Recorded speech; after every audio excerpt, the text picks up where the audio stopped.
La historia contemporánea de América Latina que puede ser vista de diferentes maneras, como lo hemos visto acá, ¿no es cierto? Desde el punto de vista de cómo se han formado ciertas sociabilidades, como dije al inicio de la clase, ¿no es cierto? También puede ser vista incluso desde un punto de vista de la materialidad, donde se forman esas materialidades, perdón, esas sociabilidades, y ahí, ¿no es cierto?, la ciudad tiene un papel que a veces se estudia poco, eh, digamos, dentro de los propios departamentos de historia, no hay muchos especialistas o muchas especialistas sobre el tema urbano, a veces está en geografía incluso, pero es un tema que tenemos que considerar porque es bien relevante para entender cómo ha funcionado la historia, evidentemente, ¿no es cierto? Y en este tipo de cursos que hacemos, que son panorámicos, ¿no es cierto?, que nos muestra un espectro más amplio, yo digamos, he optado para que ustedes también conozcan estas perspectivas, que es parte del proceso formativo en el cual estamos. Bien. La ciudad, ¿no es cierto?, puede ser vista como un medio, y eso es la propuesta que vamos a hacer acá, que es un medio en el cual nosotros nos desarrollamos, ¿no es cierto? Por lo tanto, lo que percibimos, lo que vivimos, lo que apropiamos de nuestras relaciones sociales, están muy enmarcadas dentro de lo que es la ciudad. Estamos hablando, evidentemente, de la sociedad contemporánea.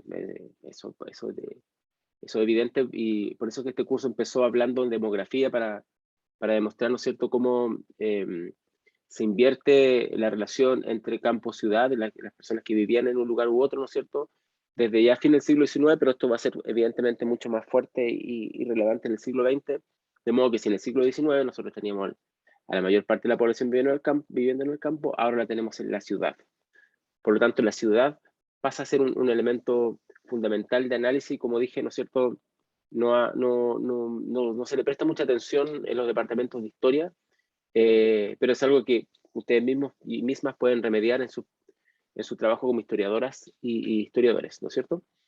Y sobre todo respecto de la configuración del mundo social que se produce, ¿no es cierto?, y es producido a través de este medio que es la ciudad. En los últimos años se ha discutido esto respecto, ¿no es cierto?, de cómo se entienden las transformaciones de la vida urbana y cómo las transformaciones de la vida urbana nos transforman el mundo social. Y en este sentido, ¿no es cierto?, que se ha discutido en qué medida el espacio urbano puede ser interpretado como un medio, así como nosotros hemos visto en los medios de comunicación, ¿no es cierto?, la televisión, la radio, qué sé yo, internet. También el espacio urbano es un medio. Y si fuera así, ¿no es cierto?, habría que preguntarse qué es lo que está reuniendo o qué es lo que está generando, ¿no es cierto?, ciertas disputas al interior de este espacio llamado ciudad.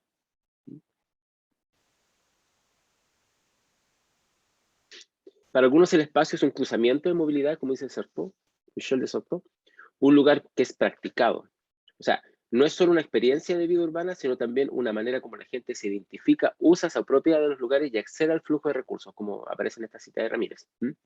Y esto es bien relevante porque significa que si nosotros podemos entender los cambios que ocurren, ¿no es cierto?, en el espacio urbano, también podemos entender cómo la población se va apropiando de esos cambios o se va, digamos, conflictuando, por así decirlo, teniendo conflicto a partir de esos cambios.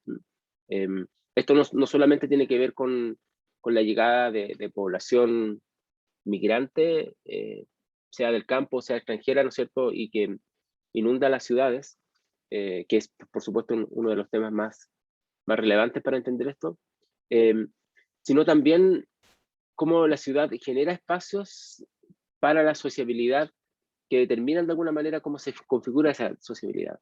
Y eso es bien relevante cuando uno piensa, por ejemplo, en los grandes cambios que traen los regímenes políticos. Se ha estudiado, por ejemplo, algunos regímenes totalitarios, ¿no es cierto?, que construyen grandes espacios, por ejemplo, para desfiles, ¿sí?, o grandes espacios para aglomeración de personas frente a un líder, ¿no es cierto?, determinado, etc. Y es evidente que la población busca un espacio de alguna forma de expresión también político, ¿no es cierto? No solamente es construido por estos regímenes totalitarios, como podríamos ver, ¿no es cierto? Con estatuas, en fin, con cultos a las personalidades, como ocurre en todos los regímenes totalitarios, ¿no es cierto? Culto a la personalidad del líder, que normalmente es un varón, o siempre es un varón, porque tiene una connotación además completamente masculinizada de la vida, de la política, y es patriarcal, eso está clarísimo. Sino que también la propia gente se va apropiando, valga la redundancia, de ciertos lugares. Ahí podríamos hacer un trabajo bien bonito. Creo que en el libro que publicamos en el 2020, el año pasado, el Departamento de Historia sobre el estallido social, el profesor José Luis Martínez tiene algo sobre esto, ¿no es cierto?, respecto a las estatuas, en fin. Y ahí uno podría hacer, como dije, un trabajo muy bonito sobre cómo la gente se apropia de los lugares, cómo le cambian los nombres. O sea, es interesante cómo en Chile, ¿no es cierto?, este espacio, que es un espacio de vinculación, como lo que se llama la Plaza Italia, ¿no es cierto? Para los que vivimos en Santiago lo tenemos claro, los que no son de Santiago no le resulta tan claro, y lamentablemente Chile, que es un país tan centralizado, habla como si todo el mundo supiera dónde está Plaza Italia, y no sé si los que están acá ustedes viven acá o están acá en Santiago y conocen bien, pero si uno mira acá, ¿no es cierto?, lo que hemos puesto en la otra slide sobre un espacio de disputas, por ejemplo, un campo de disputas, ¿no es cierto?, o un medio, es evidente que el sector llamado, ¿no es cierto?, Plaza Italia, como dice acá, ¿no es cierto?, es un cruzamiento de ciertas movilidades, ¿sí? Donde teóricamente, ¿no es cierto?, marca una suerte de frontera social entre la clase, comillas, clase alta versus, comillas, otra clase social, no sé, popular. Esto todo, por supuesto, no es sociológico, sino que más bien es una percepción de cómo es el espacio. Y de alguna forma, ¿no es cierto?, ha concentrado desde mucho tiempo, ¿no es cierto?, un conjunto de accesos, ¿no es cierto?, y de apropiaciones para celebraciones, ¿no es cierto?, deportivas, que no tenemos lamentablemente muchas, y para expresiones políticas, ¿no es cierto?, que se concentraron en ese espacio, que incluso después pasó a tener otro nombre, como Plaza Dignidad, como se le conoce hoy día.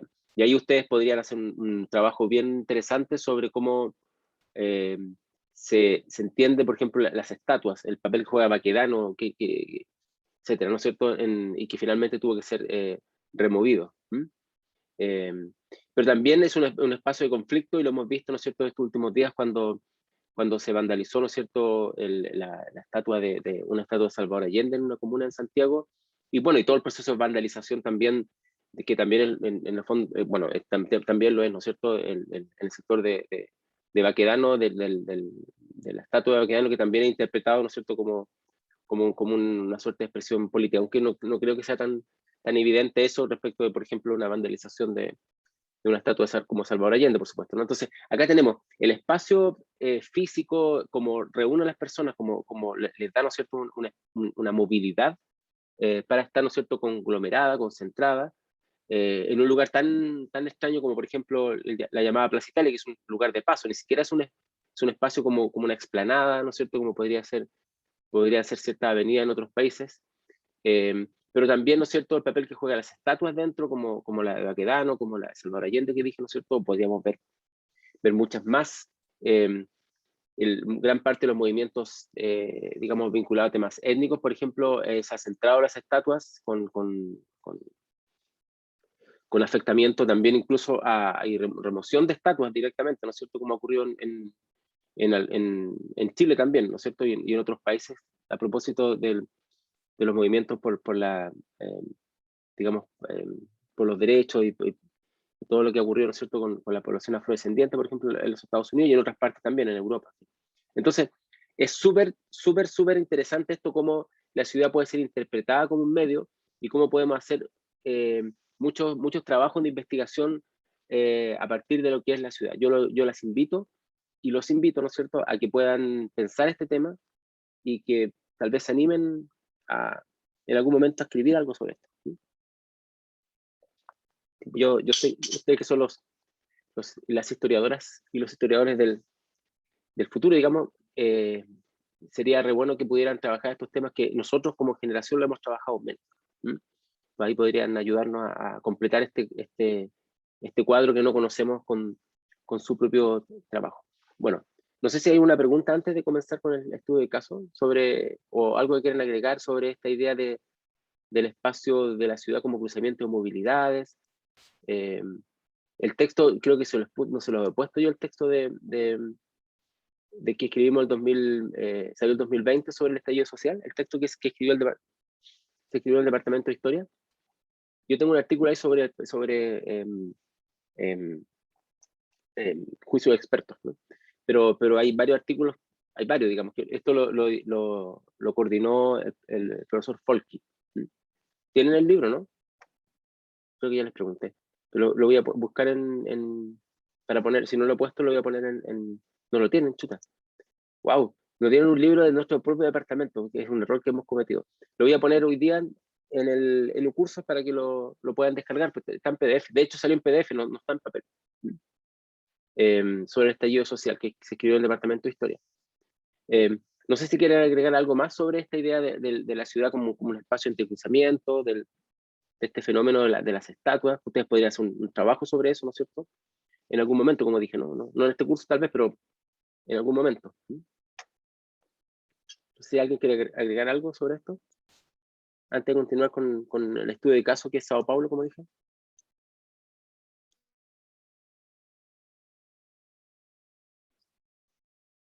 Bueno, vamos a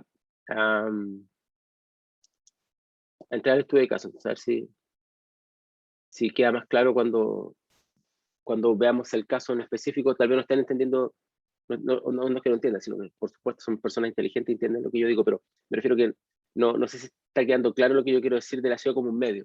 Eso me preocupa porque para poder entender este estudio de caso tienen que más o menos captar lo que yo quería decir respecto de cómo puede ser un medio de apropiación e intervención en la ciudad. Y me imagino que lo que hemos vivido estos últimos años en Chile nos ha mostrado, digamos, que esto ocurre con mayor fuerza.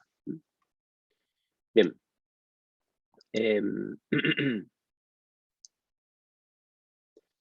Acá, ¿no es cierto? Vamos a mirar, como dije, Sao Paulo, y ese es parte del texto, ¿no es cierto? Si miran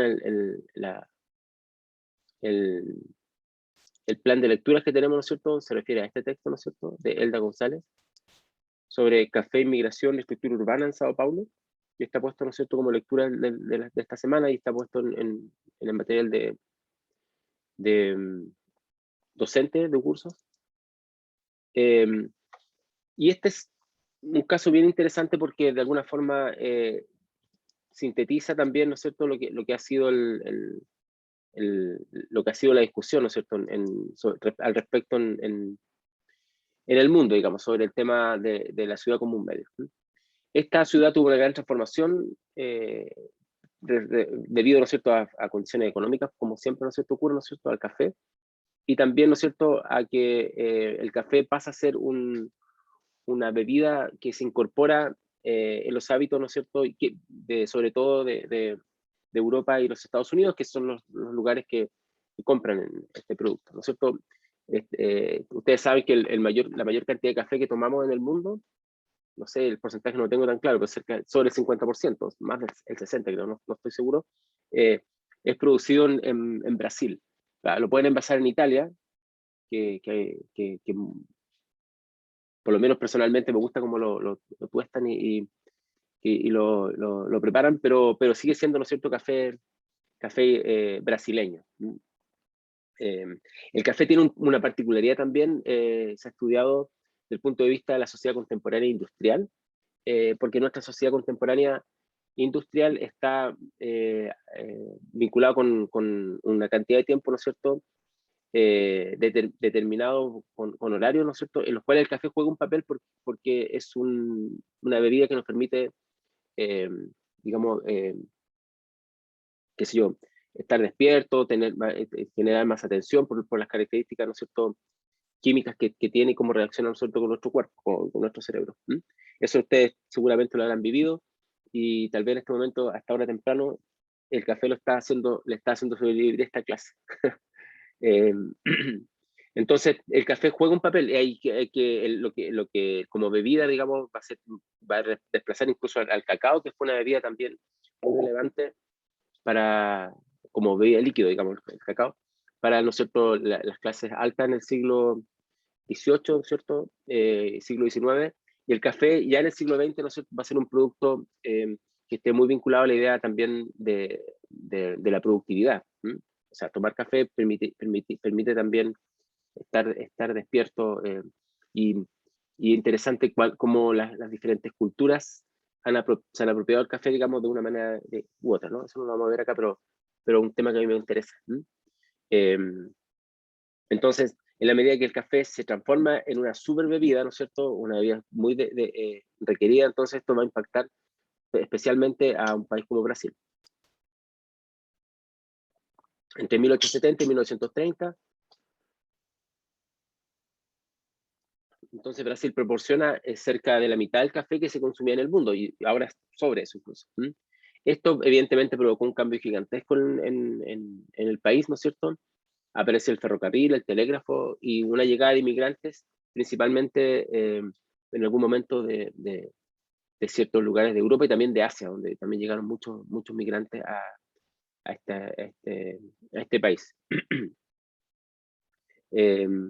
Sobre todo, ¿no es cierto?, lo que vamos a ver acá para el caso de Sao Paulo son migrantes europeos, ¿no es cierto?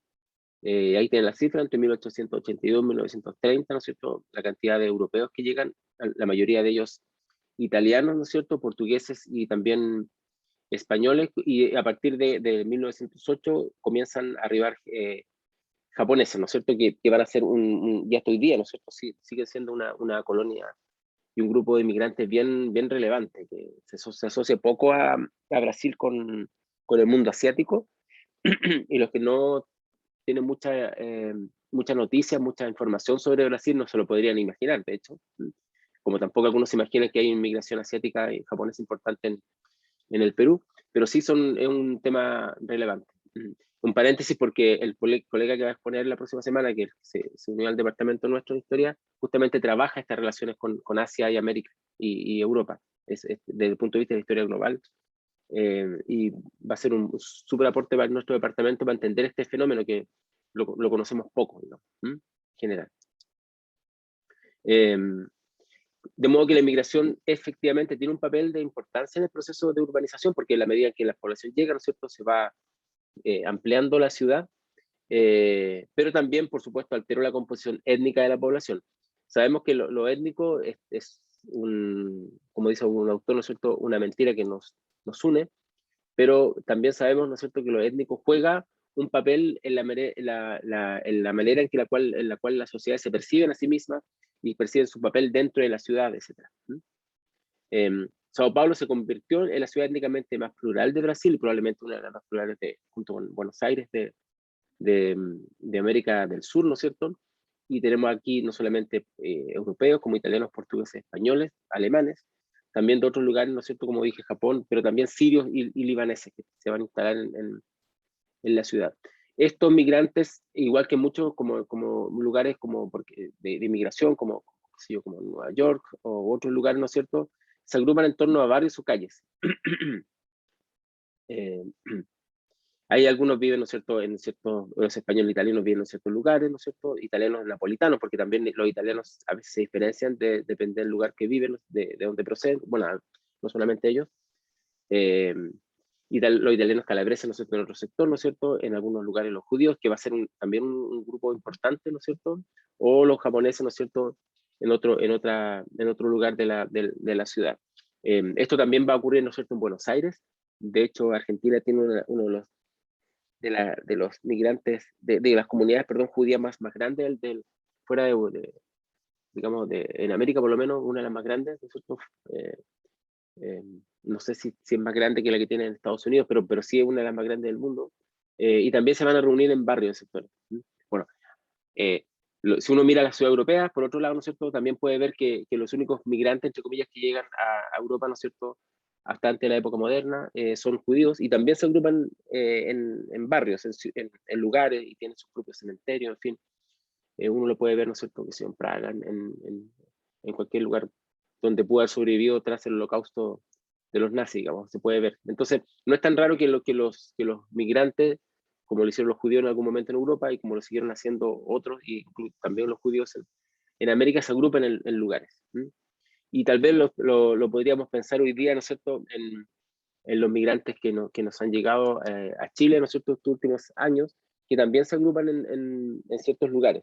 Vamos a ver qué condiciones son las que permiten, ¿no es cierto?, esa agrupación en ciertos lugares, porque no solamente permite que se reúnan étnicamente, sino que también a veces, y muchas veces, ¿no es cierto?, genera espacios de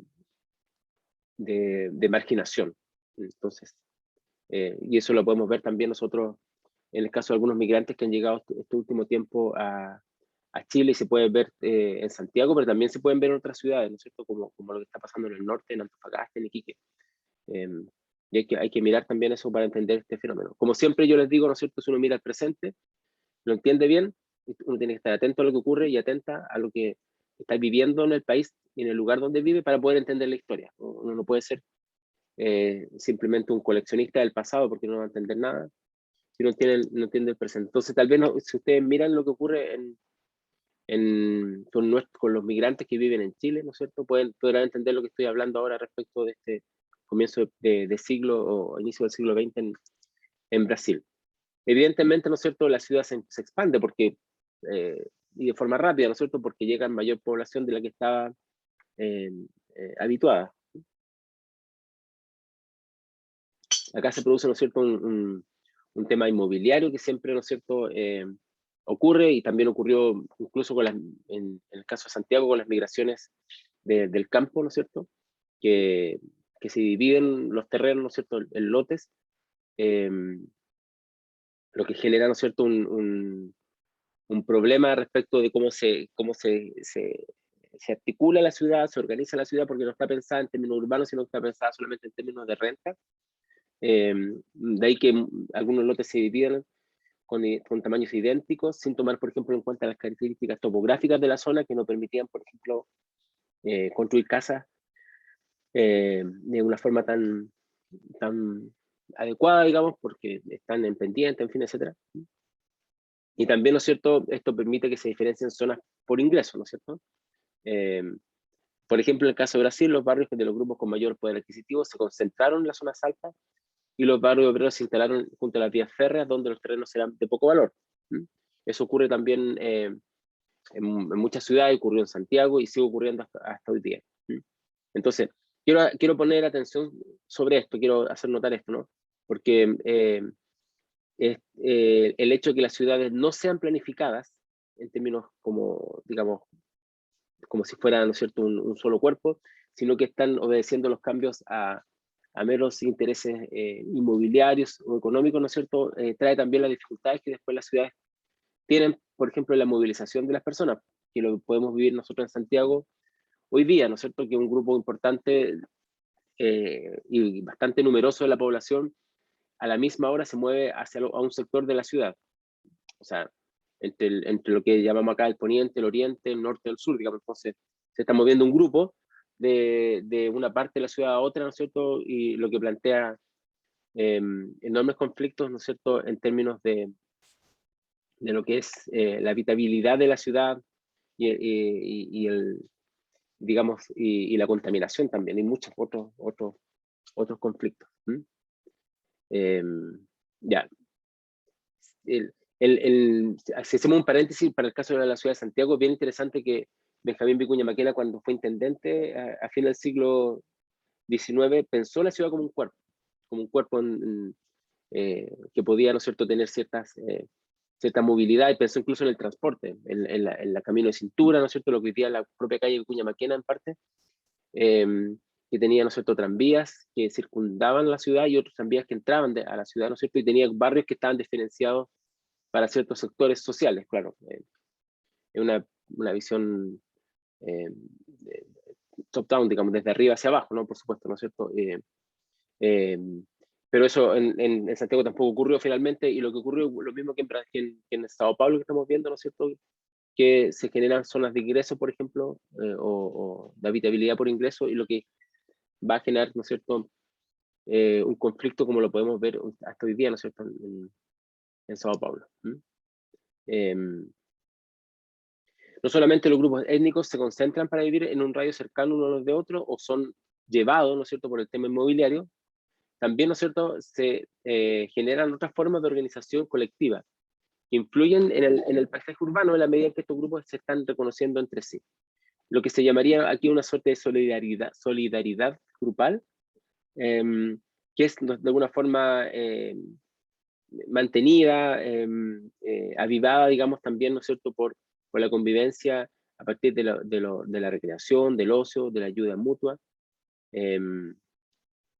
Y esto, ¿no es cierto?, permite entender, por ejemplo, no solamente que vivan personas porque tienen elementos en común, sino también, ¿no es cierto?, que esos elementos en común finalmente se concreta en la existencia, en la creación de clubes deportivos, de centros, de escuelas, que están vinculados a determinados grupos étnicos. Esto es bien interesante, por ejemplo, si uno lo analiza desde el punto de vista deportivo, ya que estamos hemos mencionado varias veces, ¿no es cierto?, la sociedad de masa vinculada, por ejemplo, a temas de deporte. El deporte es un súper tema que se trabaja poco. Yo les mandé una invitación, ojalá que alguno pudo participar, de una conferencia que se dio hace poco sobre el fútbol, como medio de un libro, ¿no es cierto?, que salió de un colega de la Universidad Alberto Hurtado, y en la cual participó también la profesora Elisa Fernández, ¿no?, de nuestro departamento, como en la conferencia. Ahí también aparece en ese libro y en otros libros que se han escrito sobre el fútbol, como, ¿no es cierto?, en los deportes estos masivos, digamos. Ahora yo no sé si ese libro era sobre el fútbol o sobre el box, creo que es sobre el fútbol. Pero es interesante, ¿no es cierto?, como en estos lugares donde se habita por grupos étnicos, se crean clubes deportivos. Entonces, uno lo puede ver, por ejemplo, en el caso de Argentina, de Buenos Aires, ¿no? En Brasil también, ¿no es cierto? Como ciertos clubes, como por ejemplo Boca Juniors o River Plate, ¿no es cierto?, también están vinculados, que uno no lo sepa, con grupos étnicos, por ejemplo, como la comunidad judía en el caso del River. Y por eso es que River Plate, por ejemplo, hay días que no hace partido, digamos, porque hay fiestas religiosas judías, ¿no es cierto?, que son respetadas porque la cantidad de fans, ¿no es cierto?, son de ese equipo.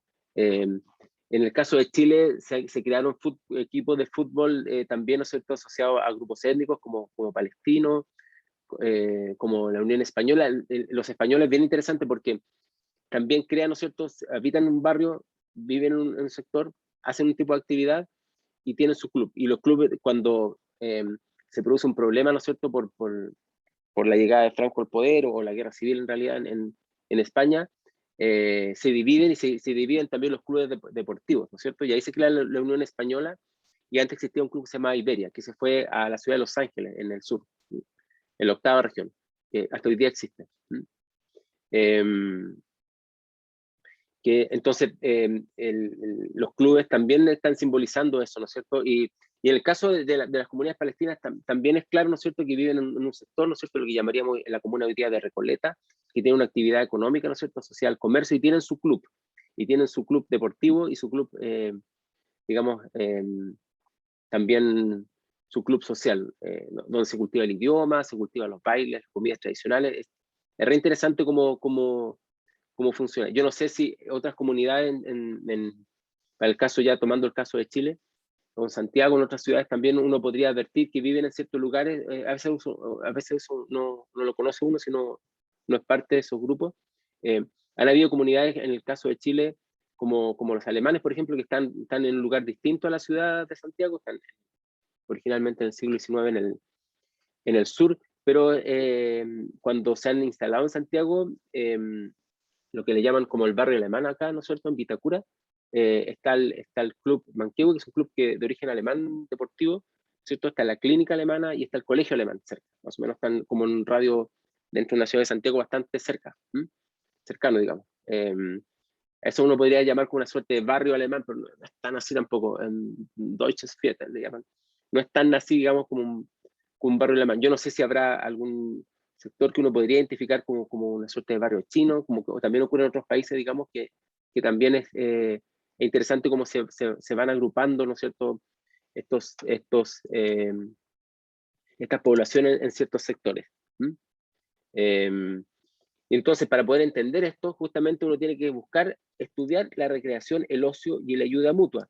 Y yo las invito, y los invito, ¿no es cierto?, a que ustedes hagan de estos trabajos de caso, estudios de caso, digamos, desde un punto de vista con mucha empiria, digamos, para poder entender cómo estas personas se están entendiendo, comprendiendo a sí mismas como grupo, contándose estas, como les hemos dicho, mentiras que nos unen, digamos, de que somos parte de un grupo y que tenemos, no son mentiras en realidad porque son percepciones. Me refiero al libro que se llama, que vincula la idea de las identidades como las mentiras que nos unen, pero saquemos la palabra mentira, ¿no?, que puede sonar feo, sino que lo que nos une, y lo que nos une es lo que nos recrea, lo que nos da placer de compartir con las personas, digamos, y ayuda mutua, ¿no es cierto?, y solidaridad grupal, ¿no es cierto?, está simbolizada en clubes deportivos y en otro tipo de asociaciones. Entonces hay que estudiar ese tipo de cosas, ¿no? Hay que estudiarlas para poder entender cómo esto está construido. También, ¿no es cierto?, se desarrolla esta beneficencia, ¿no es cierto?, a partir de estos grupos como hemos estado nombrando.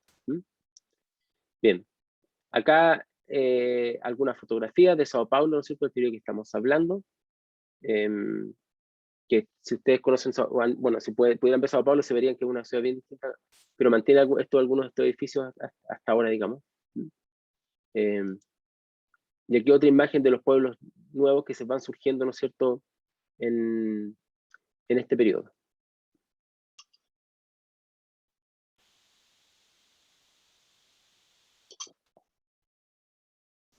Bueno, no sé si hay alguna pregunta al respecto de esto, lo que hemos estado mirando. O respecto de alguna opinión respecto de cómo se organizan, ¿no es cierto?, los grupos a partir de los barrios que habitan, ¿no es cierto? Estamos hablando de grupos étnicos en particular, porque los grupos,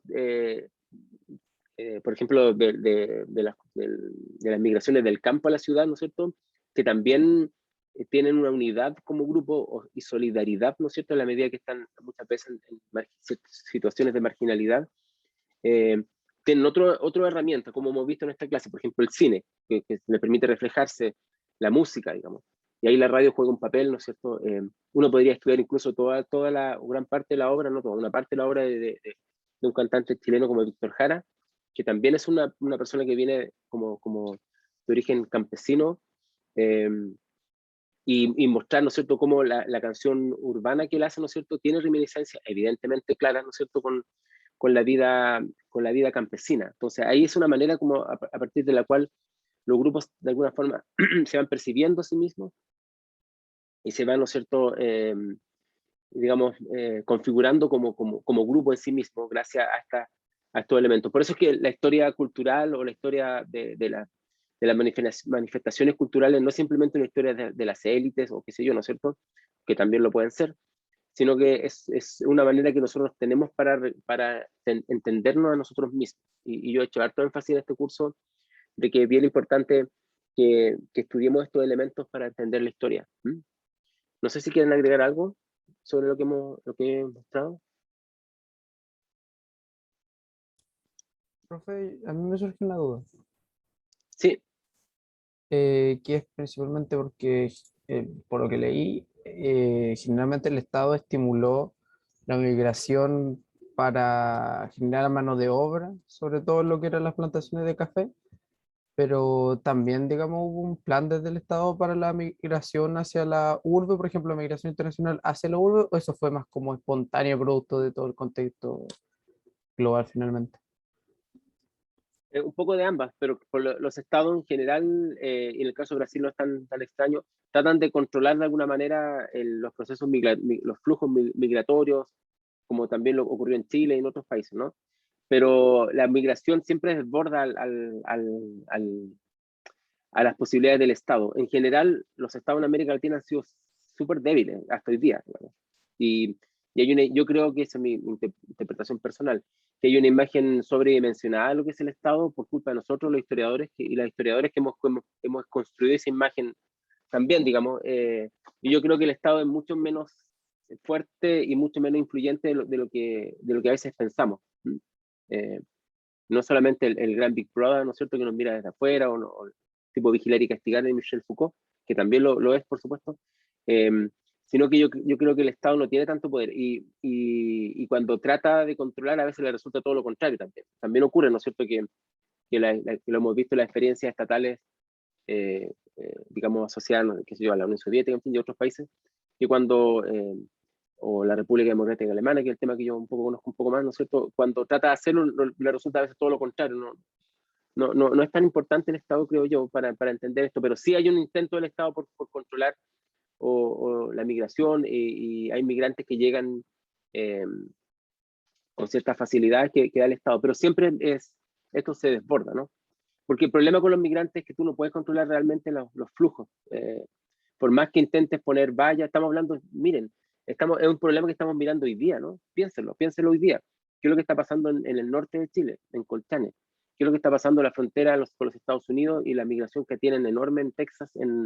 No enorme en términos de cantidad probablemente, pero quizás sí, bueno, sí. Comparativamente quizás uno podría verlo distinto, con otras realidades, pero que tienen con ciertos grupos digamos, y que están tratando de impedir esa migración. Entonces yo creo que en Brasil sí hubo un intento de alguna manera, y en varios países, de generar una migración controlada, pero esto nunca puede controlarse. Eso es mi opinión, no sé si ustedes tendrán otra opinión al respecto. Eh, ¿Cómo controlas tú las fronteras? Ese sueño de Donald Trump de construir una pared, digamos, un muro, digamos, eh, es muy, muy difícil. Incluso teniendo un muro, la gente igual puede llegar si necesita, digamos, si cree que su vida va a cambiar, si va a tener más expectativas. Eh, Nosotros en este momento tuvimos, en el caso de Chile, cierto control del Estado para poder, ¿no es cierto?, de alguna manera ordenar el flujo migratorio con ciertos países de América Latina. Eh, y eso con visas especiales, por motivos políticos, por ejemplo, con un país en especial, pero eso no resultó. Finalmente viene el flujo que siempre sobrepasa, digamos, al control del Estado, porque las fronteras naturales digamos, no existen, digamos, no existen fronteras reales entre los países, por lo tanto las personas pasan como por donde puedan pasar, y con harto, digamos, riesgo, como está ocurriendo en el caso de Chile. Han muerto varias personas tratando de cruzar la frontera, ¿no es cierto?, en el desierto allá de Colchán. Eh, Manuel hablaba de la aporofobia. ¿A qué se refiere con eso?